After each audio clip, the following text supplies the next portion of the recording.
Hello everyone, কেমন আছো তোমরা সবাই?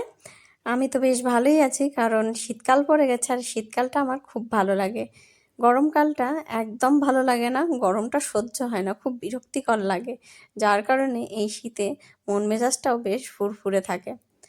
আর তোমাদের সাথে তো অনেকদিন আমার কথা বলা হয়নি, তাই ভাবলাম একটা নতুন ভিডিও নিয়ে চলে আসি আর তোমাদের সাথে একটু কথা বলে নিই। তোমরা হয়তো আমার ভিডিও দেখে বুঝতে পারছো আমি সার্কাস দেখতে চলে গেছিলাম।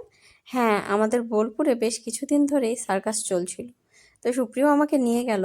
তোমরা শুনলে বিশ্বাস করবে কিনা জানি না, আমার না এটা সার্কাস দেখা ফার্স্ট এক্সপিরিয়েন্স। আমি এর আগে কখনো সার্কাস দেখিনি। তো ফার্স্ট এক্সপিরিয়েন্স হিসেবে বলবো ভালোই ছিল, ভালো লেগেছে।